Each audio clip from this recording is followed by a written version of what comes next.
everyone, and welcome to another episode of Storytime with the Scarish Podcast. Woo! I'm Robin Grace, and this is Adam Diaz. Hello. And we're here to read you guys some homegrown horrors. Indeed we are. I'm really excited. We are recording at a different time than we normally are, so today is Tuesday, in case you haven't noticed. It has played hell with my brain, because I keep thinking it's Wednesday literally all day. A lot of people have been like, yeah. What day is it? What year is it? Seriously, man. Okay, so, it's 2019 now. It is 2019. Adam's already said 2018 in the year of 2019. Have I? Yeah, you said it yesterday. When? I don't know, sometime during Just recording. making it up. No. Probably true, though. Okay, but our homegrown horrors, do you want to say what they are? Or do Sure. you want me? Okay. A homegrown horror is essentially a spiritual, paranormal, coincidental, or just weird experience that has happened to you or someone you know. It's a story that you've heard, and it's one that you want to share with us. And if you want to do that, you can email storytime@scarish.com. That is our email address. If you want to share it through a variety of different ways, you can go to a bunch of different places. One of the easiest is scarish.com, which is our website. You can click Contact Us, and you can just fill out the form right there and just send it to us. Yep. And if you have any other information that you want to send our way, whether it's through email, it has our email address there, which I just told you in case you forget. And it also has our P.O. box. We have an unboxing video that's going to be coming out tonight, hopefully tomorrow morning. We'll see how late I stay up to edit that thing. But anyways, if you want to reach out to us through the other social medias, facebook.com/scarishpodcast. Twitter is @scarishpod. Instagram is @scarishpodcast. So there's just a bunch of different ways that you can reach out to us if you'd like to. And we always...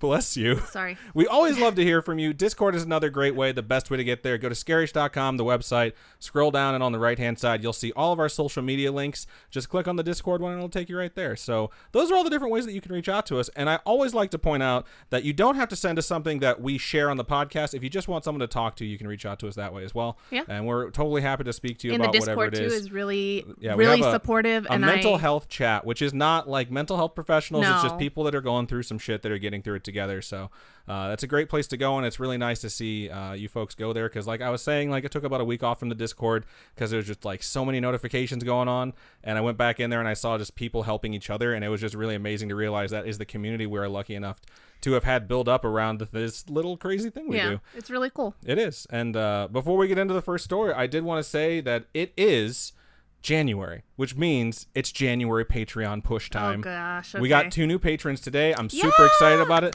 Thank you folks for signing up. If you guys would like to join them, go to patreon.com, which is spelled Patreon. Oh wow, you're spelling it out .com/scarishpodcast. How do you spell .com? .com. No, COM. Oh. Everyone knows that. And then Scarish Podcast, like you would imagine it's spelled. But if you go there, you can sign up for as little as $1 a month. And I said this before, I'm going to say it again. Anything impulse that you buy, whether it's McDonald's, you're like, you know what, I'm going to toss a McChicken sandwich on that order because they're delicious. Or if you walk by a vending machine, you're like, I want a Coca-Cola. Maybe I want a candy bar. That's going to be more money than it would be. $5 on a coffee. I know. I've seen her Starbucks. bank account. She's the super gold, super platinum account at Starbucks. Because it's like every day. She's opened branches by herself. Shut up. Legitimately. But it's the same thing. If you think you're going to go out buy a Starbucks, you might as well help us out. It's $1. You sign up. It takes the $1 out right away. And then once a month at the beginning of each month, it's going to take it out. You get early access to all our stuff. At $3, you get to help us choose topics. I think at $10 is when you start getting the pins or the pullbacks or whatever they call them. And there's a whole bunch of different stuff just based off of zipper pulls? Zipper pulls. That's it.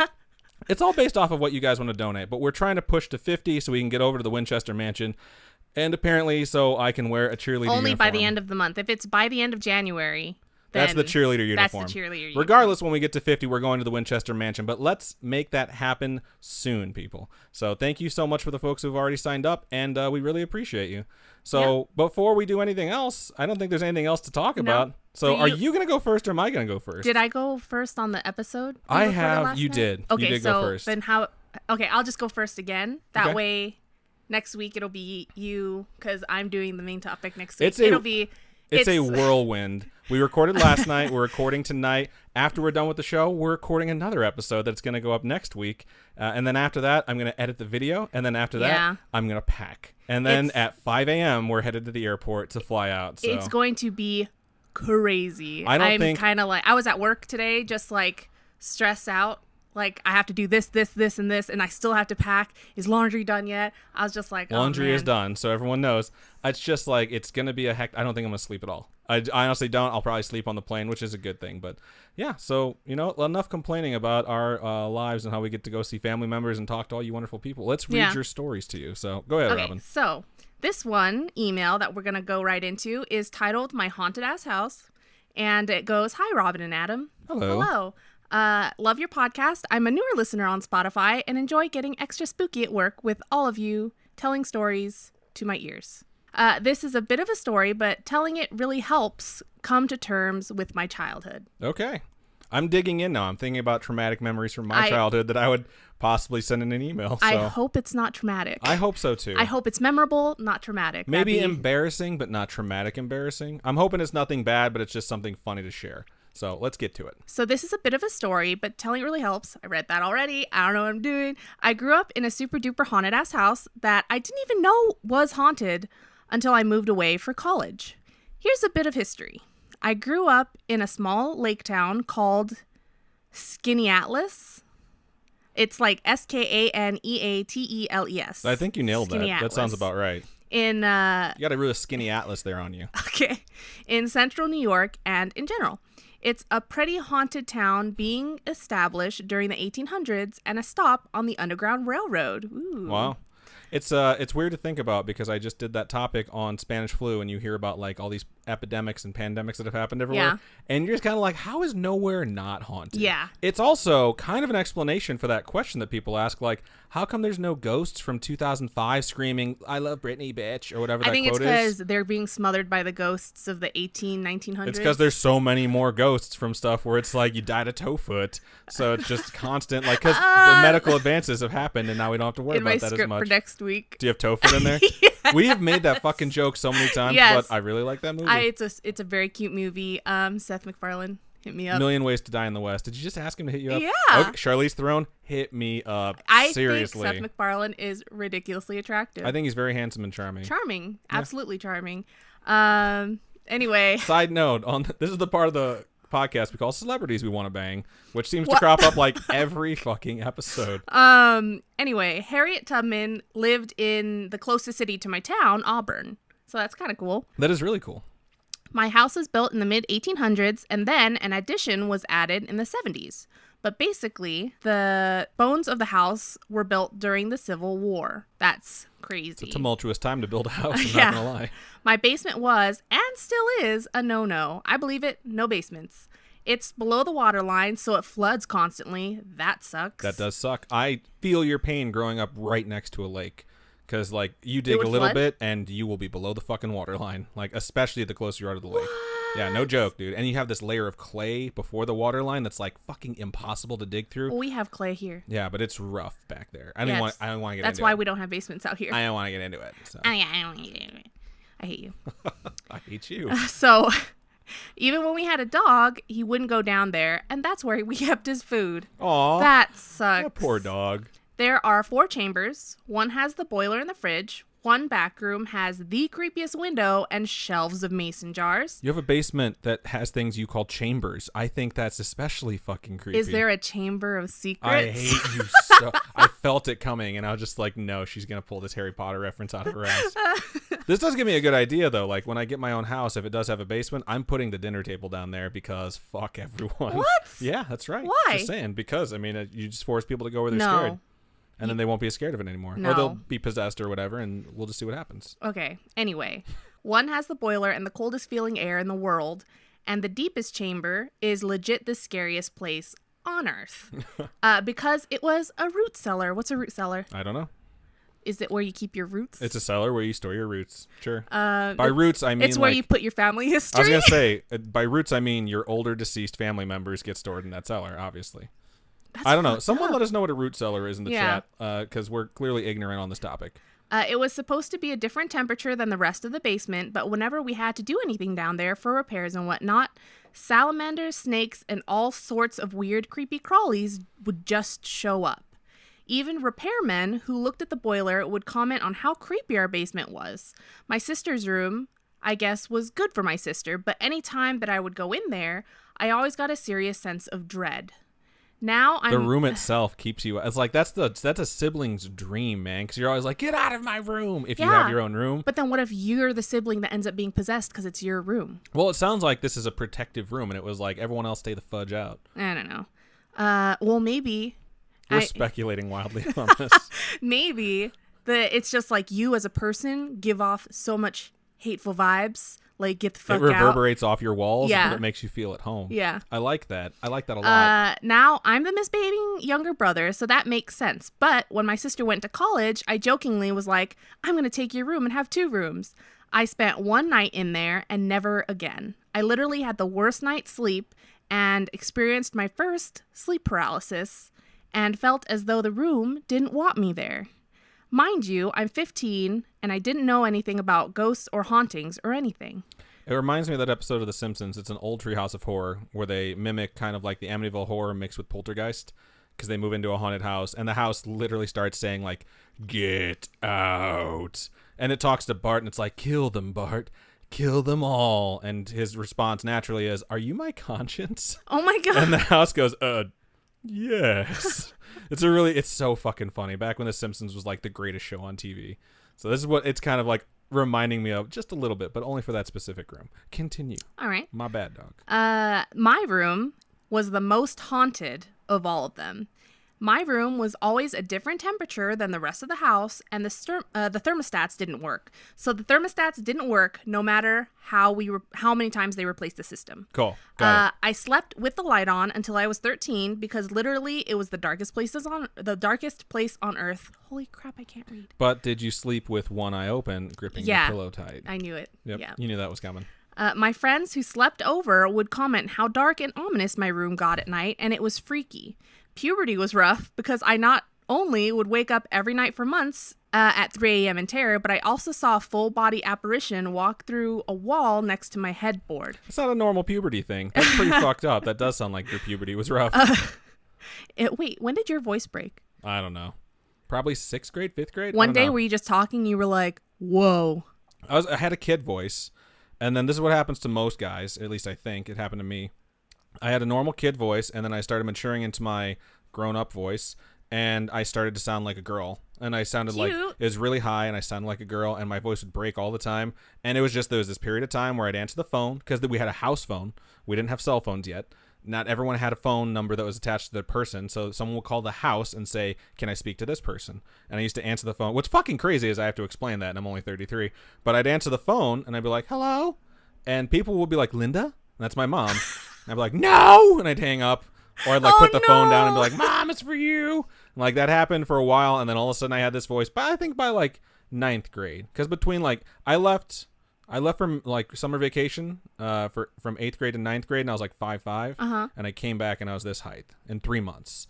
So my summer vacation, I came back and everyone was like, what the fuck happened? I'm like, what's up, bitch? I have a beard. Like, what are you going to do? So it was really cool to go back and see all these kids who like. That's funny because that's when I came to school and I had a beard too. Really? You should shave it sometime. I gotta shave my mustache. That's funny. Anyway, in addition, when I brought a cheap TV home from school when I was a freshman, it straight up turned on by itself a few times in the middle of the night. No thanks. I mean, we've mentioned this before, but it's a scary thing because as an adult now, we have lights that flicker. And I don't know what's scarier, thinking there might be a ghost fucking with our lights or thinking that we have severe electrical problems. My fear in the is house. how much it's going to cost to fix the electrical. Like, I am more afraid of it being something we have to fix or it starting a fire. Legitimately more afraid of that than it being a ghost. We didn't start the fire. I hate you so much. Okay. Anyway. How many references can we put into one person's email? This has been a rough one. They're probably sitting there like, get to my fucking story.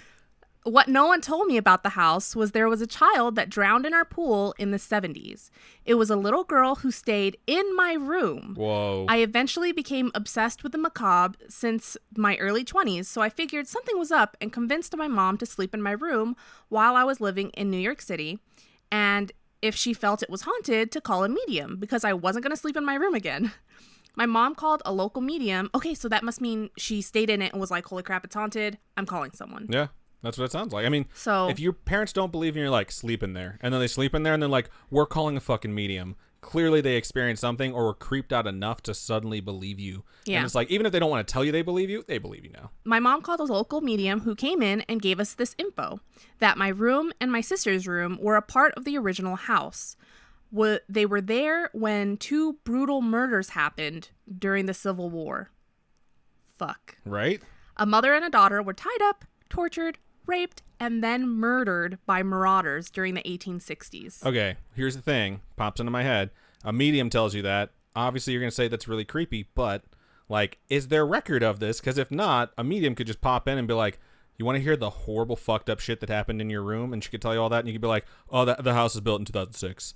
You know, it's like sometimes I don't trust mediums. I feel like they tell you something that's really intense because if they scare you, then you'll feel like they're the person that is there to protect you. So you'll fork over some fucking money. You know what I mean? That's just the skeptic in me, where if someone told me that, I'd be like, let me validate and verify this, like, through, like, some records that had to have been kept. I can't imagine a double homicide, even during the Civil War, wouldn't have been kept on the books somewhere. But who the fuck knows? I don't know how they kept records back in the 1860s, so. I have no idea. Cool. That'd be something cool to know. I'm sure they kept them in books like normal people. I don't know. I mean, I don't know, like, their system or where I could go to find them. I mean, like, my old town, like, you could just go online and they've digitalized, or however the fuck you say that word. They've done it for everything, but not all towns have done that, so. I don't know. They weren't necessarily haunting us. They for sure left their negative energy, and it was fucking my stuff up. The medium smudged the place and cleansed it, thank God. My room now feels 100% different, and I can sleep through the night when I visit, and it doesn't feel like a black pit of fear when I turn the lights out. That's really cool. The basement is still awful. I believe it. The medium couldn't do much about that fear factory, but I'm glad my parents' place is safe for them now, and they just sold it and are moving, so no more creepy Christmases. That's hilarious. Thanks for reading. Love you all, and have a great Halloween. A little bit late on that one, but that's our fault, not yours. So happy Halloween, Merry Christmas, Happy Hanukkah, Happy New Year, and what about all the other holidays? That's fucked up. What other holidays? Just say Happy Holidays. Cool, Happy Holidays. I miss Thanksgiving. My bad, dog. So, yeah, that was really good. That's a good one to start the show off with, I think. Yeah. So thank you for sending that. We really, really appreciate it. So my first homegrown horrors subject is homegrown horror. And it starts out like this. You can read this on the podcast in all caps. So good to know. Thank you for leading with that. Hello, spooky friends. Hello. Hello. My name is Molly, and I'm a listener from the Dreadful Spotify. Shout out to Dreadful Spotify. I have a story that was kind of creepy to me and a friend, Sam. It all started when we decided we wanted to play a paranormal game. Being dumb kids, we decided to play the game Cat Scratches. I have never heard of Cat Scratches. Yeah, what is that? Here it goes. It basically consisted of a friend puts their head on your lap. Yeah, I like where this is going. Puts their head on your lap, and you say some stupid story 3 times. Then, as they are getting up, you pull at their shirt. We did it, and nothing happened to Sam, but when I tried it, I got up and felt a stinging sensation on my back. There were 6 3-line scratches on my back. We spent the rest of the night trying to forget about it. The next morning, she left, and I told my dad about it. As any parent would do, he would not believe me, but stuff around my house started to get strange. I would hear footsteps coming up the stairs, strange cold spots, and my stuff started disappearing. The last, probably the scariest, my dad's room had a tiny door on the wall that led to a tiny insulated room that we could not go in. Why in the fuck do people build these things in their houses? Murder rooms. I helped a friend move into his apartment in Chicago, and as they were moving in, like, his roommate, they had agreed, like, my friend's going to pay a little bit more in rent, and his roommate was going to take the smaller room. It's a pretty normal standard agreement I think people make. And as he was moving in, his roommate had already gotten there and had taken the larger room and, like, refused to speak to him about it and, like, then, like, left. So when we were moving stuff in, they wouldn't be there. And I was like, wow, this is going to work out really well. This is the first thing that's happened. They passively aggressively stole the big room and still clearly think they're going to pay less in rent. But we went in there to be like, what the fuck? And that room had a tiny little door that led into a tiny little room. And were you like, I'm good? I was like, dude, you want the small room? They're going to get murdered by a fucking demon in their sleep. So one of these tiny rooms exists in the dad's room. One day, I woke up early, so I decided to go in my dad's room just to sit and watch YouTube. I was laying there and proceeded to hear light, tiny scratches from that room. I played it off because I have a dog and thought he was doing it, so I continued to watch my show. Then I heard my name being called. I woke up my dad and it stopped. It never happened again after, but I just wanted to share that story. Keep on being you, and I love watching you and I hope you read this on the podcast. Bye. Wow. That's really fucking good. It's super fucking creepy too. Big ol' nope. I would be like, Dad. Big ol' nope. I hope you don't mind, but I'm going to throw a Molotov cocktail into that small room, so no big deal, right? Cool. I would not be okay with that shit. Like, I get the cat scratch game. I've never heard of it before. And then, I've never heard of it. Here's the thing. As a parent, which I'm not, it has to be difficult when You're a fur baby parent. I'm a fur baby parent. They can't speak to me, though. My point here is... Woof, woof. If your That's kid... speaking. Okay, if you're a parent and you've been with your kid... Stop. Just stop trying to derail me. If you're a parent, you've raised your kid, right? Most likely, unless there's a different scenario where you just got your kid, they're brand new to you.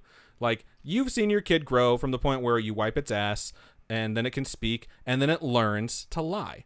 And when kids learn to lie, they lie about stupid shit. And you try and teach them, like, don't lie about that. Like, it's not cool to lie. No one likes a person who lies all the time. That's what I did when I was younger. It's something that happens. And then they get to the point where they start telling the truth, and you start having to learn their little tics about what they do when they're lying. And usually they're going to lie because they're scared or they're embarrassed. And then they get to a point where they're kind of becoming a young adult. And maybe they're the attention seekers, or maybe they're introverts and they don't actually do shit like that. But the point is, after you've experienced this human being trying to lie their way through everything, when they come and tell you something like, I have these scratches on my back, we played this game, it was really creepy. As a parent, your head probably immediately goes to, you're full of shit, because you've heard your kid lie about fucking everything, you know? But when all of a sudden this shit starts happening, everything fucking changes. Like, when is it the one time where you're going to actually buy into what your kid told you and be like, okay, like, maybe there actually is something creepy happening in the house? If I heard my name being called from a small, tiny room, I'm pretty sure I'd burn the fucking house down. I believe it. Yeah, and then you try and have to explain to your parents, and they'd be like, you're full of shit. You lie all the time. You lie like rug. It's a good one. It's my favorite one, actually.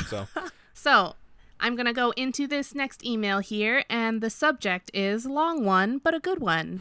I think. Oh, shit. Wow. Okay, so it goes, hola, spooky friends. Hola. Hola. Is that how you say it, though? Yeah, hola? It is. That's one of the only Spanish things I say consistently. Aside from when I go and purchase stuff to make Spanish or Puerto Rican rice. Don't you say donde está all the time? Donde está la biblioteca? Yeah. What I actually say all the time is que hora es, because I want to know what time it is. But whenever I'm going to buy stuff, Goya is the brand, and Sazon is the thing that I need to pick up. So whenever I'm in the aisle, when I find it, I go, Sazon Goya. When I pick it up, and people look at me like, I hate him so much. Okay, so a few things I want to say before I tell another story, which of course you can share. So just like everyone else, I love your podcast. I enjoy your banter and your topics. Yay! Thank you. The Storytime episodes are great and show a true love and respect for your audience. We could not do it without you guys. We really couldn't. I get nervous you. The longer it takes for people to send us shit. Like, because sometimes we have days where we just blow up and we're like, another email, and we're getting excited. And then sometimes we have stretches where we go a few days without an email. And I'm like, we're not going to be able to do story time in a couple months. Like, we won't have any fucking stories. So if you've been sitting on one, please send it so I don't get all anxious. Okay. I personally love podcasts and have listened to a ton of them in the past 3 years. And in those 3 years, I've never written to any of them. Aww. And other than liking the Taz Facebook page, I have never done anything else as a fan other than subscribe and listen. So we're very thankful that you decided to email us, because we really couldn't do it without you guys. Shout out to Taz. Taz is the shit. Yeah, they're never gonna call you, okay? I'm not saying like Griffin McElroy hit me up, but if you do, we could totally hang out and be best friends. I'm just saying. I was gonna say, like, don't you want to be friends with him? Okay. He probably fucking hate my guts, but who knows? So I started listening to Scarish about 3 weeks ago, which is 2.5 months ago. About 3 months ago. Since at this point, yeah. then, I have liked and joined your Facebook group. Yay! Join Discord and participate in conversation. I'm Swazzles. Swazzles, it's you! Oh shit, Swazzles is probably watching right now. I've sent in 3 stories, and I just became a patron. Whoop whoop! So yeah, I like your show, bros. So, now for the story. This will be about one subject, but is a few small events, so it is long but not scary, I promise. My abuela, my grandmother, was the most important person in my life. She was more of a mother to me than even my mother. My mom's a good one, but she was a bit distant. So she was beautiful and kind, the abuela, I'm assuming, while still having a fiery spirit. I once heard her tell my 50-year-old uncle that he was not too old for her chancla. That's hilarious. Oh my gosh, because he was being kind of a sucky person at the time. And for those of you that don't know, a chancla is a sandal. And this is the Mexican equivalent of a belt, except it's always from mom or grandma. Watch Coco and you'll see. Yeah, that's one of the movies he has to see. Is I Coco. can't wait to see it. And by the way, that is 100% fucking legit. I Really? remember my grandmother threatening people with chanclas, just growing up and being like, I understood that word, like someone's in trouble. So I always call my flip flops chanclas, and she's always been like, what the fuck is a chancla? And I just hold it up. I'm like, this is a chancla. My mother was very resourceful, and so she would use random objects. If you've been to an amusement park and you've gotten their souvenir cups that have the ridiculously long straws, we went to Universal once and they had a straw that was like this long, and it was like really hard but really bendable plastic or rubber or something. And so my mom decided like that's a great whipping device. And so it makes that noise on its way to your ass. Exactly. And so she would use that to like whip us on the butt. And it would like, because it conforms, it like bends, it conforms to your butt. And so it's just this big whip that just like gets every like crevice. It was horrible. So as a flashback to the domestic violence of my youth, realistically, and I say this 100%, like if my parents would have spanked me, I would have been a horrible person. Because I was a shitty kid, and I was the kid who needed to be spanked, and I know that as an adult now. That said, I remember it being slaps at first, like slapping the hand. Then I got older, and there was a ping pong paddle, or not a ping pong paddle. You got slaps on the hand? Yeah, like don't do that. Oh, must be I remember nice. I fucked something up really bad one time, and it was when spankings were a thing. And my mom called me over, and she's like, "Hold out your hand," and she went like this. She barely hit me, and she goes, "Don't do it again." And I walked away, and I was like, I will never do that again. I'm so grateful I didn't get my ass kicked. And I used to do that to some of my friends when they make me super, super mad, and they're apologizing. I'm like, hold out your hand. I do like a little slap. I'm like, don't do that again. And I learned that from my mom. But we had a ping pong paddle that had the stuff peeled off of it, so it was just wood. And I remember it breaking when my brother was getting spanked, because we always did shit together. He was getting hit, ping pong paddle broke. And in my fucking 4-year-old head, sweet, no more spanking. Like, the paddle's broken. It's done. I'm not getting hit. And I was always second in line. And that was when the era of the belt began. And my dad took it off, finished my brother off, and then moved on to me and whooped my ass with that belt. And it is so much fucking worse. He used to do that all the time. I remember my mom was a freelance court reporter at the time. And it was like the 80s, like late 80s, early 90s. So she had the big shoulder pads and the super fat, like plastic belt on her outfit. And she came home and we were being little assholes. And she made us go upstairs and she like put us into spanking position, which is basically just bend over the bed so you can get your ass kicked. Yeah. And she used her plastic belt and she hit us and it didn't hurt at all. And like me and my brother were trying so hard not to say anything, and she started leaving the room. We started fucking laughing, and we were just cackling and howling. My God. Of course she was and she was so fucking angry. And like at that moment, my dad walked in. She's like, my dad tells this story too. He's like, it was the only time I'd ever walked into the door and had my wife look at me and go, beat those kids. And he went upstairs, took his belt off while we were still on the bed laughing, and just fucking tore us apart, man. It was so God. Bad. I remember putting a fucking like green eggs and ham book down my pajama pants, and my dad hit me with the belt and it made this huge cracking sound. And I swear to God, I turned around and looked at him like, did he realize I put a fucking book in my butt? And he like looked at the belt like, did I just do that? And then he looked down and saw my ass was a square, and he fucking took it out and just beat the shit out of me. That was the stuff I dealt with. I never really had to deal with chocolate growing up, but I remember that stuff very, very well. That's funny. So yeah, good trip down memory lane. Yeah, I think I needed to get whipped sometimes. Not every time that I had it happen to me, but sometimes. Anyway. Let's get back to the this. email literally says anyway. That's perfect. You worked that in perfectly. I think you guys know us so well because so many of your emails go anyway. And then, anyway, assholes, get back to my story. My abuela passed away when I was a sophomore in high school. That's really unfortunate. That's very sad. I was not able to be with her, but my dad was able to go down to Mexico when we heard her health was declining. And before he left, I bought one of the white candles with saints on them, except the one that I bought had a guardian angel. Aw. The small backstory here is that in Mexico, when I was little, I got scared a lot or worried about my parents back home in the States. So one day, one of my aunts gave me a small cardboard picture of 2 small children about to cross a rickety bridge, and behind them is a beautiful angel watching over them. On this picture, there was also the guardian angel prayer in Spanish, and when I showed my abuela, she smiled, and from that day forward, anytime I felt nervous or scared, she would say the prayer, and then we would say it together. At home in the States, I continued the practice and could swear I felt her saying it with each time. So yeah, sent the candle with my dad. At this point, my abuela was so far gone that she didn't really eat and didn't move. She stayed in bed, almost catatonic. And on the first night my dad was there, after talking to her for a long time with no response, my dad pulled out the candle. He showed it to her and told her that I had sent it. She smiled, reached out her hand, and pointed to the window, then told him to light it. My dad and my aunts in the room all stood, shocked. She'd not moved or spoken for days. My dad lit the candle and sat beside her the rest of the night. I have like chills because that shit happens. Yeah. Sometimes there's just one thing that happens that brings them out of that state. It's crazy. He stayed for only a few days, but every night the candle was kept lit or my abuela would get visibly upset. My dad had to come home before she passed. It was only 2 days after he came home. He did end up going back for her burial.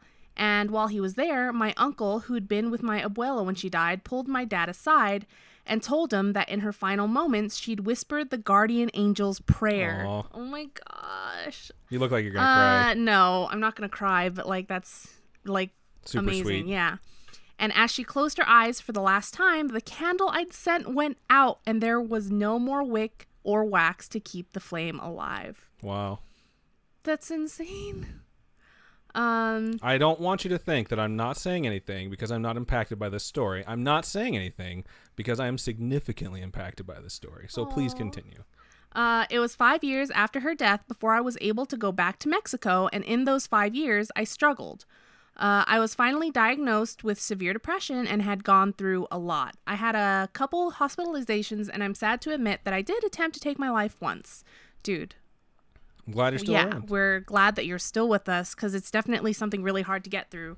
And the fact that you did is amazing. That you got through it, yeah. Everyone gets low. And I just like the fact that we have this community that people realize, like, there are people out there that have gone through what you've gone through. And everyone's very happy when you come out on the other end, and everyone kind of wants to be there for you to help you in whatever way we can. Yeah. Even if that means you have to come in, and you don't even have to say anything, but we've had people say, like, I need to take some time off. Like, I'm not going to be part of the Patreon, or I'm not going to be part of the Discord or stuff like that. Because I know there's kind of some social pressure where you think you have to, like, keep up with stuff. That's never the case with our community. And it's just, like, you never have to tell us if you need to take some time off, but if you feel like it, you're never going to be judged. Everyone's just going to say the same thing, like, we'll be here when you get back. Yeah. Exactly. So... I don't know. Very glad you're still around. Side note, I am doing great now. This was 15 years ago, and I have never reached that low again. I still struggle with my depression, but I got this shit. Nice. Cool glasses emoji. Cool glasses emoji? I like that. Shows the confidence. When I went back to Mexico, my anxiety went crazy. And like I said, I was having a rough time, but this was also the first time I would be there without her. My dad took me to her grave, and I fell apart. As we were leaving, I fell apart again and told my dad I just wanted to know that she was okay. At that moment, a white butterfly fluttered between us.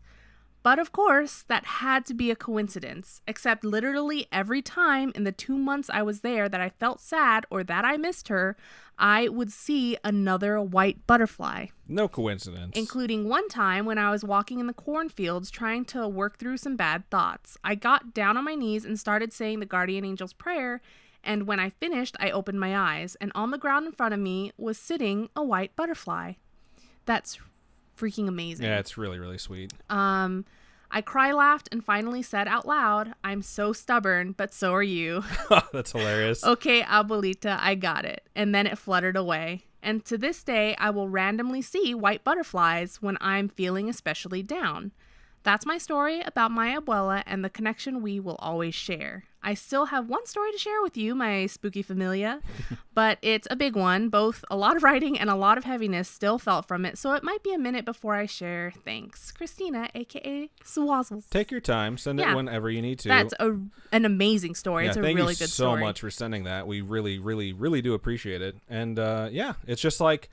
I think everyone relates to stuff like that, and I think that's one of the things that's brought in a lot of people to listen to the show, isn't just hearing us talk about the stuff, because I know I've talked about some stuff with my grandparents in the past, but just hearing you folks talk about it too, and it's like, you folks are directly responsible for the success that we have had, because you share these things that are so deeply personal, and we hope you feel safe doing that, and we're very honored that you let us read these things to other people, because it's just something that I think everyone needs to hear. And it's not like you don't always need to hear scary stuff or funny stuff or happy-go-lucky stuff.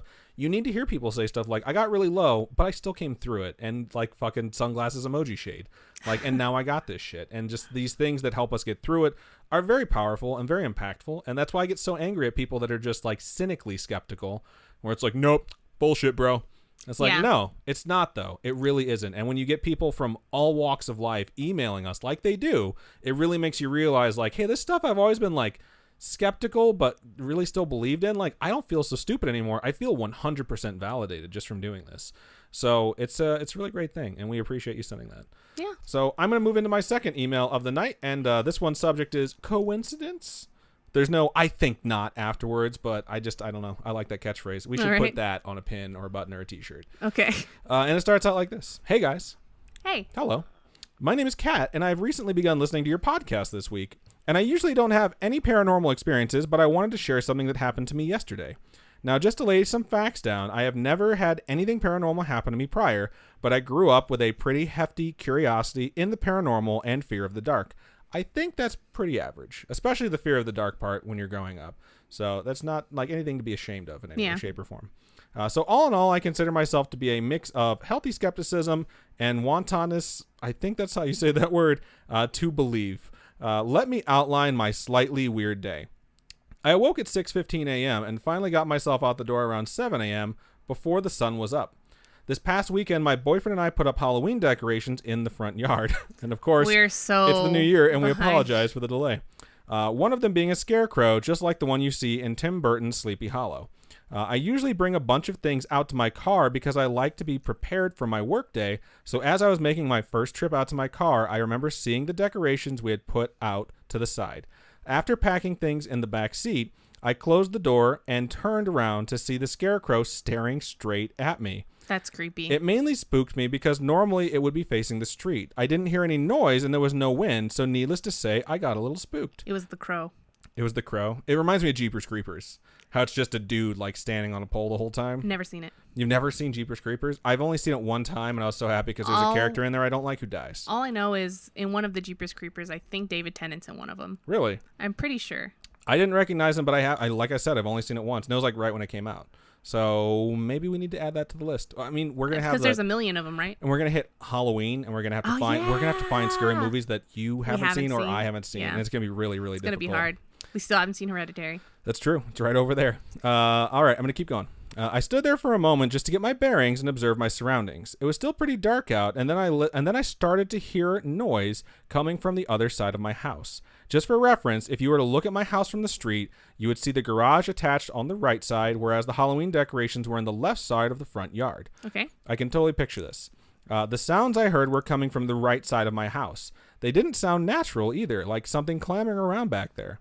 It's even creepier because that side is where my bedroom window sits over. What? As a side note, this is all more scarier because I am absolutely terrified of anything to do with the dark. I tend to sleep with a nightlight and always keep my curtains shut at night because I hate the idea of someone being able to see me. Yeah, or worse, me seeing someone. Yeah. I didn't think much of the sound because we do have stray cats in the suburbs, but then I remember that sometimes late at night I'll notice a light turning on outside my bedroom windows. Fuck Is it a neighbor's floodlight, though? Yeah, that's like, if it's a motion light, that's one thing, but if it's just a random light that should not have any source outside your window, I'd be super fucking creeped out. Later on, I found out that this is my neighbor's motion detection light. Okay. Cool. We were right there. We knew what we were talking about. I figured, okay, probably cats again, but I know from experience now that it's pretty hard to get that thing to turn on unless you raise your hands above your head and wave. That's totally fucking true. Whenever that happens, I'm just like, why do I have this? Yeah. Why? I mean, I used to TP people's houses in high school, and I remember they'd have motion lights, and they would never turn on, and I'd be like, wow, good thing you invested in that shit. So, okay, let me get back to this. I guarantee you right now, you guys might be like, whoa, there is no one that is shocked to hear me say that knows me that I used to TP houses. They were all very well aware. When we walked for graduation, when I graduated from high school, the parents all threw fucking TP at us. Wow. Because it was just like our whole class would do nothing but TP each other's houses. It was actually really fun. Okay, getting back to the email. So she said that you have to have your hands above your head and wave to get these things to turn on. So more of a creep factor there. I went to work like normal, aside from the weird incident that morning. I even ended up listening to a few of your podcasts, Black Eyed Kids, Russian Experiment, etc. Black Eyed Kids is probably a really creepy one to listen to. It's funny because I was thinking about earlier, like, episodes that I didn't want to do, and there's only been one, and it was Black Eyed Kids. And I wouldn't have done Black Eyed Kids but it was some people's favorite ones. Yeah, it was the poll that we had up on Patreon that they picked it, and so many people tell us it was one of their favorite ones. It was the creepiest one they had heard. So it's funny that is the day that you wound up listening to that one. When I got home later, I decided to take a bath and listen to another one, Good Feelings episode. Last week was the 1-year anniversary of my grandfather's death. Wow, these things are all like Yeah. kind of related. Well, it is Halloween. I guess. Maybe. That doesn't make any sense. My grandmother died 2 years ago after battling Alzheimer's. Then my What are the grandfather, odds? I know, right? Then my grandfather moved in with my parents and I for a year before he passed. Unfortunately, I wasn't as close to him as my grandmother. I remember we lost a great aunt, I think, when I was younger. I think I was like 19, 20. My brother was a little older. And he talked to me about it afterwards. And he told me, like, I feel really bad because, like, I don't feel really bad. And I told him, like, you didn't really know her. Like, we both really didn't. Like, she was at family gatherings and stuff, but, like, we never sat down and had a conversation. Like, and if you're feeling guilty that you never had that conversation with her, that's one thing. But it's like some relatives, like, are on your family tree and you just kind of never overlap with them, you know? Yeah. And it's like, I understand, like, feeling sad that someone's not there and seeing someone that you are close with being really upset. But, like, you don't have to feel that guilt because that's just how life goes. Like, sometimes you just don't line up with some of your family members, especially ones that, like, you just really don't see that often. Yeah. So, like, when you say, like, I wasn't as close to my grandfather as I was my grandmother, that's totally normal for you to be closer to one than the other. I'm not close to my grandparents whatsoever. So, It's not just- even a little bit. It's just something that happens. It really is. Yeah. I have multiple friends who are like, yeah, we don't talk to my dad's or my mom's side of the family. Like, the whole side of the family, they just don't talk to any of them.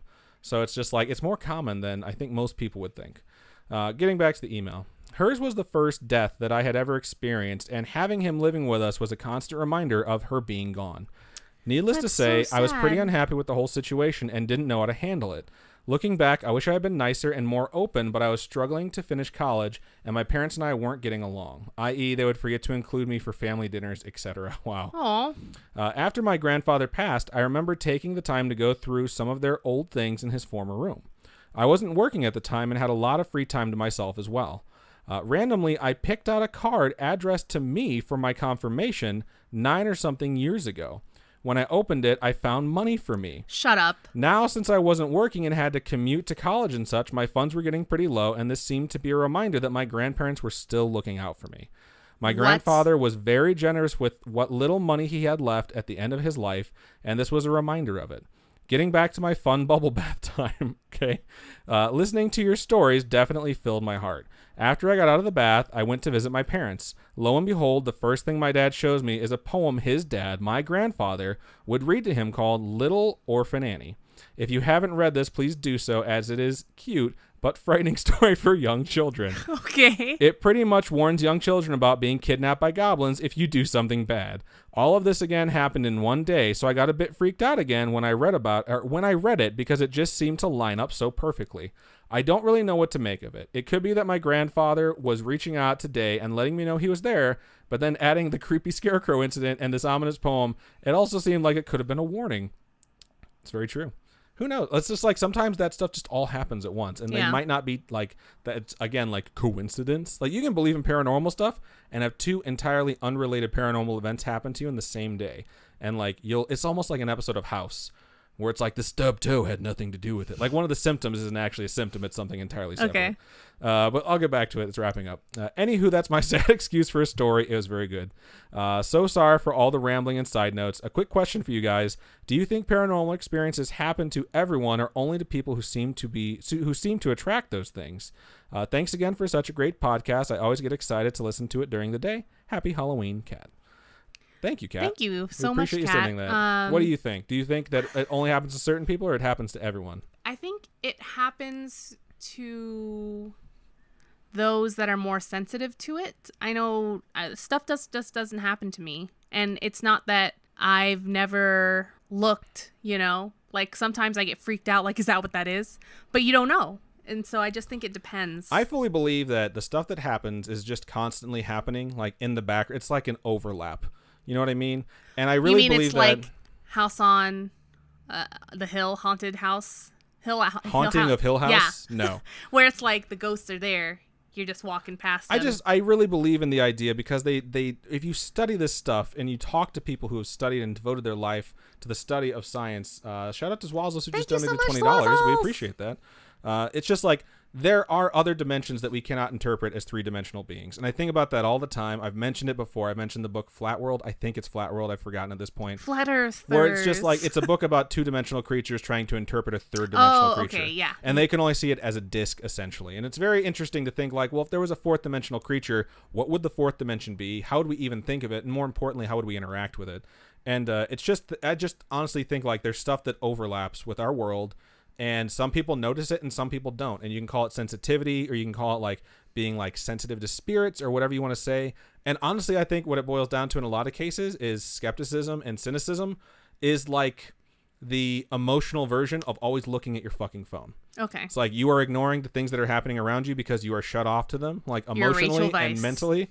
And I guess like a little bit, but it's like when you are so tunnel visioned because you've decided that like all you see in your vision is all that exists, you're never going to pick up on the other things. And if you actually might happen to stumble onto something, you'll rationalize it away. And if you can't, you'll act like it never happened in the first place. And I think a lot of fucking people do that. And that is why I really despise cynicism, because it's like, it's the death of open-mindedness.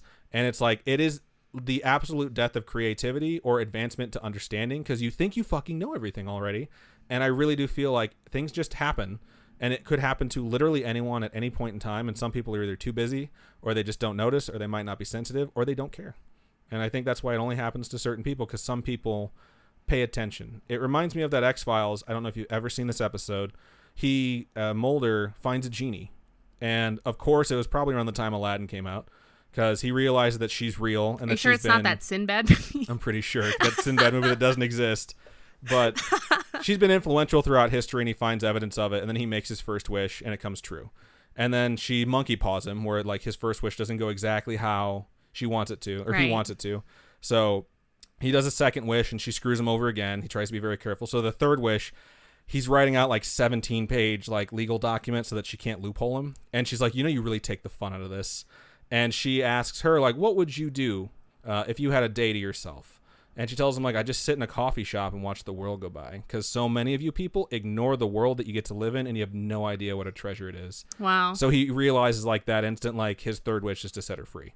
And the end of the episode is her in a coffee shop just watching the world go by. And I was a little kid when that came out, but I thought, like, I never want to be the grown-up who ignores the world. Like, there's so many people who do that. Like, I know my tiny little world, and that's good enough for me, and I'll shit on anything else or anyone else that wants to experience it. That's cute. And, like, that's what that question reminds me of. And I know it's a really long answer to a very short question, and I apologize for that. So, this next email that we're going to read is titled, The Time I Had to Cleanse a House of a Spirit. Lots of haunted houses this episode. Yeah, I was going to say. Hi, Adam and Robin. Hello. Hello. I don't know why I do that sometimes. I just... Wave? Yeah. Well, it's like round, like salutations. The wax on, wax off wave. Yeah. The circle. I should do like... They can't hear that. Oh, like an the audio Princess... medium. It's the Princess Diaries wave, where she teaches her how to like wave like a princess. People have talked about that wave being a royalty wave long before that movie, which, by the way, I've never seen, and I really hope you don't add to your list. You know I've never seen that. How have you never seen Princess Diaries? You always fucking do this every time I tell you I've never seen Princess Diaries. The Chris Pine is in the second one. I know. You've tried to put it on like 10 times. We get 10 minutes in, and I'm like, can we watch something else? This sucks. Oh my gosh. Okay. Anyway, you freak. Wow. You guys can call me BD. I'm 24 and from California, and also BT Dubs. Adam's a freak. He's the weirdo. Who's never. Oh, you're not clarifying. You're calling me the freak and not BD. Yeah. Thank you for that two-tapper on the back. Two-tapper. And I want to tell you about the time I saw a spirit at a house I used to live at. It wasn't haunted at first, and I didn't gain a spooky vibe when my husband and I first moved in. It was a cute house with a gardening shed and a beautiful backyard. The shed does come into play early, though. So, good to know. Yeah. It happened earlier this year at around February when my husband was getting ready to leave for 7.5 months for work. Wow. That's a long time. That's almost a year. Yeah. That's almost a whole pregnancy. Yeah. That's crazy to think of it that way. It was a few nights before he left and I couldn't sleep. So I figured I could smoke a small joint. It's legal here. And to help me sleep without tearing up. Yeah, it is legal here now. Yeah. It's been legal here for like 1.5 years now. A year and a half, really? No, I'm lying. It's been legal here for... No, I think it's a year and a half. Since July. Maybe. Yeah, that's right, because 2016 is when we had the election. Yeah, and it was July of 2017. No, yeah, it's 2019. It's a year and a half, bro. Whoa. Yeah. Okay. Cool. Anyway, so I went outside to smoke in the shed, like I usually do with my roommates. It was about 12 a.m. and I figured chilling out to a podcast would help. So I went into the shed, which isn't that big to begin with, turned on the light, locked the door, and lit up. I was just relaxing on the couch until I look over in the corner and I see a black shadow sitting across from me on the other couch in the room. Please tell me you offered it a joint. Like, oh my God. You want some? You want to hit? Okay, so first I thought, I'm just seeing things until I looked over again and it was smiling at me. Whoa, that's maybe not creepy, but it's definitely going to come off as creepy if you're a shadow thing. Yeah. At that point, I turned off the light. What? I would hope you left while you were turning off the light and you weren't okay. just like, I'll turn off this light, then walk across this dark, shadow demon-filled shed. I turned off the light, got the fuck out, and snuggled back in with my husband, hoping I could forget what I just saw. How the fuck would you I'd leave that light on. What were you? I would run. I wouldn't even leave the light on. Okay, Turn the light I'm going to off ask or the whatever, question I think whatever. everyone's thinking. What were you actually smoking? Oh, shut up. You might have thought it was just some You're so weed, stupid. but who the fuck knows what was in there? Anyway. Angel dust. PCP. Oh, what is that movie? Did you realize I was quoting Frank Oz from Trading Places? No. Oh, the movie that has what's his name in it? Get Him to the Greek. It's called Get Him to the Greek. And he sings that song at the end. Pet the Furry Wall. He's like. Oh, she was smoking a Jeffrey. Yeah. Where she has something of everything. I put on that movie at like 1:30 one night because I was like, I'll put on something that I like that she'll hate and she'll make me turn it off right away. And we wound up staying up all night and we watched that whole fucking movie. It's silly and it's not a great movie, but it's funny. It's funny. And it's just, I don't know. We watched the whole thing. And that last song is so catchy. We actually enjoyed it. So what we're saying is you were smoking something that had every drug known to man inside of it. I figured I was just seeing things, but I tried to go back the next morning. But when I went in, I just felt a thick tension. As in, I'm not supposed to be in there. And I felt so bad about it. I didn't tell my friend/roommate about it until the bad roommate left. So you had a bad roommate? That's kind of That sounds like another story altogether. Yeah. Not a paranormal story. I think we all have some bad roommate stories. I actually don't come to think of it. No, I don't have any bad. My only roommate was... Well, no, yeah, I have lived with boyfriends before, but my only real roommate that I wasn't with was our friend Charlie. Yeah? I mean, I could. Whoa, okay. You said with? Like that I wasn't with. So it's like I was banging, but I just wasn't dating. We need to have a talk after the show. Shut up. By the way, Charlie's a girl. She's a girl. So, okay. If that makes this any less creepy. I couldn't go in there for several months unless it was for small gardening things. I was a tiny bit into magic at this time, so I figured a cleansing could work. I figured I could use sage for it, and that didn't help, so then I tried a full-on ritual. I won't go too into detail since this is a pretty long email already, so I drew a circle, sprinkled salt and protection dust around me, lit a small black candle, and meditated in the circle for a while. It seemed to get rid of the spirit and lightened up the atmosphere of the house. Right now, I don't practice magic anymore, just taking a break from it after what happened. Through that, my friend/roommate became, friends. Aw, that's cute. That is cute. And I got her permission to talk about this. We actually bonded over listening to your podcast on drives. Yay! I found you guys on Reddit. What? On Reddit? Whoa. Shut up. I totally thought today how grateful I was that we didn't have a Reddit attached to us because all the Reddit communities I've ever tried to dip a toe into have been toxic as fuck. Well, yeah. Some people on there are mean. I really hope that's not the case. I'm not going to go read it because I don't want my feelings hurt. But all right. I'm just going to steer clear of that. I found you guys on Reddit while looking for new podcasts to listen to. I've been a fan for a while. Can't remember the first one. But I love listening to you guys. Also, happy early Halloween or whatever today. Happy early Valentine's Day. Happy Thanksgiving. Happy Christmas. Happy holidays. Happy New Year. And happy early Valentine's Day. There you go. Also, here's my Omen baby Bud. He's a Jack Russell and Chihuahua mix. Keep on creeping on. So cute. I love Jack Russell Terriers. Yeah. So cute. My friend growing up, they had a Jack Russell Terrier. He was the cutest little dog. They're the smartest breed of dogs, too. He was just so freaking cute. Like, as soon as you scratched, by his tail just a little bit, he would just, because he had one of those, short tails, you just saw his little stubby tail, Right. It was so cute. I'm going to go ahead and make an amendment to something I said, because I was talking about Reddits that I've dipped my toe into. If they found us through Reddit, and we know of at least now 2 people that are clearly not toxic, And I want to say, like, just because I've had bad experiences joining communities on Reddit, there's got to be great communities out there on Reddit too. So shout out to anyone who listens. And if there is a Reddit community for this show, shout out to you guys for keeping it going. And maybe, just maybe at some point, we'll peek in there and make sure that it's not like a house on fire and everyone's staring at us. So yeah, it's just crazy to think, because I literally thought of it today because I was listening to an Adventure Zone. And like their community grew so high on Reddit, and it's funny listening to old episodes because at some point they have to stop going to the Reddit because it gets so toxic for them, and like it's just people talking so bad about them. And I was like, man, I'm so glad that I didn't try and make some sort of Reddit community when we started this thing out, because like who knows where it might be at. And then we read a fucking email that says that there's a Reddit. Yeah, it's just a weird day. Crazy. Very weird. And I'm gonna move on into my last email of the show, and this one subject is homegrown horror. So it starts out like this. Hey, guys. Hey. Hello. You know me in the Discord as Littlefoot. Oh, cool. Hello. Hello, Littlefoot. I have been considering writing to you guys for months now, but haven't had time. I am a graduate student studying clinical mental health counseling. That's amazing. That is amazing. It gets better. I work 3 jobs. Holy shit. And my escape for sanity in the few brief moments I have are listening to your podcast.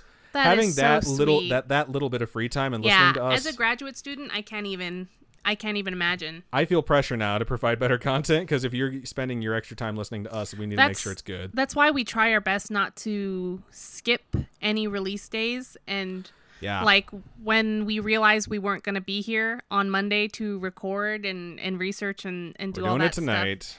We're recording our episode for next week right after this, so that you'll have that content. Regularly scheduled content. Consistency for you folks that want consistency. So I'll get back to it because it's long. I have one more midterm tonight to survive, and I decided that this would be my mental health break because of something that happened the other night. Storytime. Storytime. I attended Lynchburg College for my undergraduate degree, and although the name changed recently to University of Lynchburg, I am still here for my master's program. I started attending LC in 2014 when I was 17. Wow. My first class was for piano, so I decided to go to the chapel where the music department is located to practice the night before classes started. Warning, there is a basement involved. Well, I'm glad I get to read this then. To give you an idea of the layout of the chapel, there is the main hall upstairs where there is a grand piano, an organ, and pews for church. Oh, cool. Below that is the music department in the first level of the basement, which I think is fairly normal. And below that is the lower basement, which we will not speak of. The lower basement? That's There's hilarious. A basement and a lower basement? What is wrong with these people? The music department halls are lined with tiny rooms that contain a piano in each one. Oh, one cute. piano was retrieved from the bottom of a river a long time ago and restored. That's incredible. It's probably haunted, but I love it anyway. Continuing on, I am an insomniac, and the last time I looked at the clock, it was 1:52 a.m. Somewhere between 2 and 3 a.m., I heard the most beautiful piano playing I have ever heard in my life. What I realize now in hindsight is that I was alone in the chapel, and when I entered around 11 p.m., I never heard anyone enter into the chapel, which is impossible not to because the doors are all really loud and creaky. So just to recap, you're hearing this incredibly beautiful piano music being played, and there's no one there to be playing it. Me and my dumbass thought it was an upperclassman that I could potentially befriend because we already shared something in common. I grabbed my cup of tea, which was still steaming hot, left all my materials in the room, and began to walk down the hallway to the location of the back stairwell. I continued to hear playing, and let me tell you, it filled me with joy and warmth. Wow. I was halfway up the stairs that led to the stage entrance of the chapel when I realized something crucial. All the lights were off. So how is so someone playing? Creepy. Playing piano in the fucking dark. Some Phantom of the Opera shit. It reminds me of that Dana Carvey joke from his 1990s special where it's like you wake up in the middle of the night and you hear like boom, boom, boom. And it's like, oh, it's just the cat. It's just Boots. And then 10 minutes later, you hear it again, but it's like bum, bum, bum, bum, bum, bum. Meow, meow, meow. It's like, and it sounded really good. It's a funny joke. Fuck you. Okay. Okay, I'll get back to your story. If I were to take one step forward, I would no longer be able to see my hands in front of my face. It was pitch black. I called out sheepishly, saying, hello? And the music abruptly came to a halt. Even though it was the end of August, everything was suddenly cold, and the only source of warmth came from the cup of tea that had become lukewarm. The air became thick, and I began to back down the stairs backwards because I was absolutely terrified of whoever or whatever I had just interrupted. It was the Phantom of the Opera. I don't know, but like imagine it being just like an actual other person in there that's just playing in the dark because they don't want to get caught. And like you heard this beautiful music and then they heard you and they're like, oh shit, I need to run away. But it's like, no, that was the most beautiful thing I've ever heard. It's more like the Good Will Hunting of pianos. That's when I started to hear footsteps walking toward the staircase I was slowly backing away from. Shut up. Not Shut just any up. footsteps, but the high-heeled clatter No. of someone who was either in a rush or obviously pissed off. Mind you, I never heard the piano bench move, nor did anyone call back out to me. The footsteps grew increasingly louder until it sounded Go like faster. Me? No, the person walking. The footsteps grew increasingly louder until it sounded like they stopped at the top stairs. That's when the lights went out suddenly. Shut I was up. standing Run. in the dark Oh my with a God. now cold cup No. of tea What? and this overwhelming feeling that I had done something majorly wrong. You just run faster. Just I run think way I broke faster. the mug by trying to put it on the ground and running towards the nearest exit at the end of the hall. I began sprinting towards my residence hall, which is only a 2-minute walk away, but it felt like I was on a never-ending path. There are light posts that line the path, and as I ran past each one, they went out. That's super fucking creepy. Yeah, no. I caught a glimpse of the chapel every time I turned around, and it was pitch black. Every single lamppost went the fuck out. Oh my God. When I finally reached the door to my residence hall, I turned around again. I watched the chapel and the lampposts come back on simultaneously. It wasn't until a few weeks later, after I befriended the upperclassmen, that I began to ask what piano players might have been playing that night. I felt guilty that I might have left them in the dark that night, and I wanted to apologize. Turns out we only had one piano player at the time, but he never comes to the chapel after midnight because of Helen Wood. What? The small recital hall located in the music department was named after her, and her portrait hangs on the wall. Sometimes it seems as though her eyes will follow you. Shut There up. is a picture attached here that I am now going to open so that Rob and I can see it, so we can see if her eyes do indeed follow us. And of course, Windows is like, which app would you like to use to open that?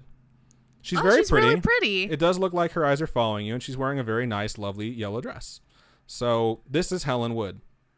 And it does look like her eyes will follow you. There are many stories of strange happenings in that room during class time, but all the upperclassmen could not wrap their heads around a freshman having no knowledge of this myth, yet having this story.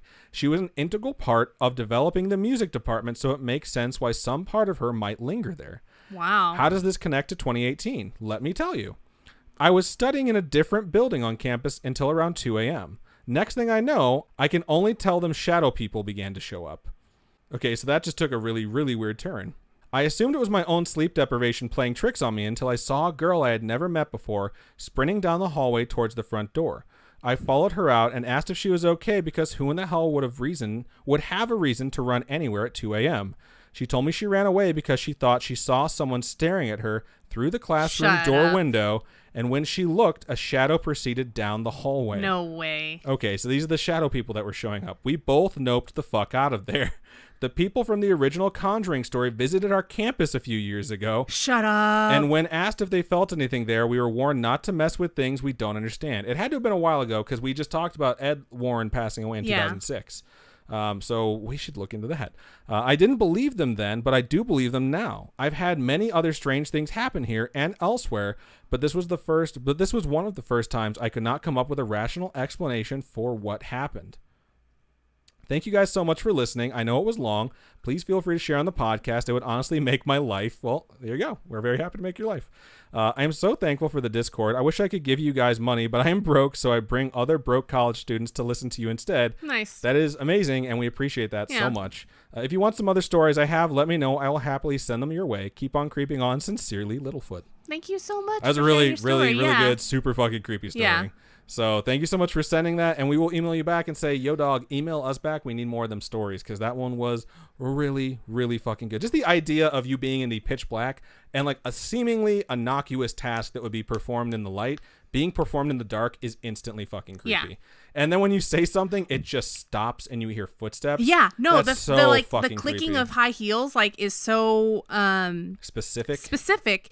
and then just hearing it faster and faster and faster, it would freak me out. I would have dropped it. I would have dropped that mug and not tried to place it on the ground. I would have ran. Just thrown it at the fucking piano. Just been like, take that, Helen. That's hilarious. But she didn't know the name yet. You couldn't shout out like "Take that, Helen" quite yet. Damon! So, that's so funny. But super creepy. Very good story. Thank you so much for sending it in. Yeah. A funny story about me. When I used to go to community college in Texas, there was a stand-up piano, like a half piano, in our lunchroom. And I wanted to learn how to play the piano. And I wasn't going to pay classes to play the piano. So I just played that one in the lunchroom to try and learn from it. And I think after like the third day of me trying to learn how to play it, and I had like sheet music from like Kingdom Hearts or something. That's hilarious. And they removed the piano. Wow. And I think it was my fault. That's that so they removed rude the of them. piano. It doesn't matter. I only went to school there for like a year, so. Wow, that's shitty. That's super shitty. Yeah. They're probably like, this is here for people who know how to play, not people who are practicing. That's why I've never tried to learn an instrument since I've been moved out of my parents' house, because it's like, I don't want to inconvenience roommates or neighbors by listening to me learn and like struggle through sounding really terrible. Yeah. That's only the kind of pain that you can inflict on a parent, I think. So I had when I was younger, I tried to learn the guitar, and we had neighbors downstairs because my parents were the landlord. So we had people that lived downstairs, and I was learning how to play the guitar. And then one day they were like smacking the ground, probably like with a broom or something, on the ceiling, like cut it the fuck out. So I was like, okay, never again. So I think that's everything that we have for you folks for this episode of Storytime. Thank you so much to everyone who came out and watched it recorded live at twitch.tv/scarishpodcast or youtube.com/scarish. Yeah. It makes it so much fun when you folks come out and interact. We love talking to you. We are eventually going to have a new date and time for the show to go along with Robin's new school schedule. And I'm sure you all understand that. And I hope that we can get even more of you out to watch. And it's just it's a really good time. So once again, thank you to everyone who sent in your own homegrown horrors. And if you would like to do so, email storytime@scarish.com. You can also go to the website, scarish.com. Go to contact us, fill out that form. It has our P.O. box there in case you want to know. You can go to facebook.com/scarishpodcast if you want to reach out to us. Click like on the page. We're almost at that dreaded 666 number. Really? But I really want to push past that and get on our way to 1,000 because that's going to be a really cool number to hit. That'll be so cool. It really will. So we're excited to get there. You can join the Scariest Spooky Friends group on Facebook, and we have a lot of fun activity there every day. You can also join our Discord server. You can post your stories there for some instant feedback. People will let you know what they think, and then eventually we will read them as well. When those things get posted, we tend to not read them when they're on the thing, but we highlight them, we copy them, we put them into an email, and we send it to ourselves so we can put it like in the line, so to speak. Yeah. So if you want to get to the Discord, go to our website and just scroll down on the right-hand side. There's an icon for every social media thing that we have. You can click those and go to it, and it'll take you straight to our Discord server. Twitter is @ScarishPod. Instagram is @ScarishPodcast. And I think that's all of our social medias. And we want to remind everyone that coming up at the beginning of February, we're going to be starting a brand new podcast called You've Never Seen That? And I'm really kicking around the idea of the beginning of every episode when we announce the name, it just gets more and more hostile. No. Because I just really like the idea of me just screaming into a microphone. Because eventually I'm just going to start beating you. That's not shocking, and I don't think anyone would be surprised by that. But we're really excited to start it. So it's going to be a fun time. And Robin, for anyone who wants to support Scarish, let them know how they can do so. All right. So Adam is doing this whole January Patreon push thing. We're all doing it together, Robin. Thank you. So if you go to patreon.com/scaryishpodcast, patreon.com/scaryishpodcast, we do have a whole bunch of tiers, some that have physical goodies that come in there. I know we've had a few new people join us, and we are so absolutely thankful. If you guys come and support us, that'd be great. It lets us have more time to do this stuff. It literally is as quick as you go to patreon.com/scarishpodcast. It's like an impulse buy for anything else, except it's really cheap. You get early access to everything we do, plus all the other stuff Robin has mentioned. So it is a perfect time to go do it. It's always a perfect time to go do it, but we're really pushing to try and get to 50 by the end of this month. So, and if we do, 50 is our goal for going to the Winchester Mansion, and the January Patreon push goal of getting to 50 is I dress up like a cheerleader. So I don't know if you want to do that or you don't, but hey, please go and sign up. We would really, really appreciate it. Cool. And then if you go to ko-fi.com, coffee.com/scaryish podcast, those are one-time donations, and those donations help us upgrade the studio setup. So if you guys want to help us upgrade and get better lights and stuff, that'd be great. I'm so happy that we finally have mounting equipment for our new camera, because this is the first episode that we have shot on a camera that is not duct taped to a tripod. It is actually professionally mounted to the tripod. It has worked so well, and I am so thankful for all of you who have donated. Thank you so much. And for those of you who are broke, and we totally understand that, you more than you would ever know, you can go to iTunes and leave us a review. You can leave us a rating. You can tell a friend about us. You can share our episode when we post it. We don't just do those for entries. Like, people that know us personally share our episodes too, and it, like, you know how many people you have on your friends list, folks. If even one person out there might be interested in it, you could share it and tag them and be like, hey, you might like this. And then if they do, that's one more listener that we picked up. And, like, it's like that thing in Wayne's World. Then they tell two friends, then they tell two friends, and so on and so on. And word of mouth is the best marketing. And you folks have been so kind to us with that. And we want to encourage everyone to keep doing it. We really do. So one last time, thank you to everyone that participates in these episodes. Thank you to everyone that listens to us. Thank you to all the ghost listeners who have never commented, who have never done a review, who have never done any of that stuff, because we know so many of you are out there, and we appreciate you so immensely for just listening to us. We really sincerely do. So I don't think I really have anything else. No. Unless you can think of anything else. I am good. Cool. I will let you handle the sign out then. So keep on creeping on, and we'll talk to you guys next week. Bye.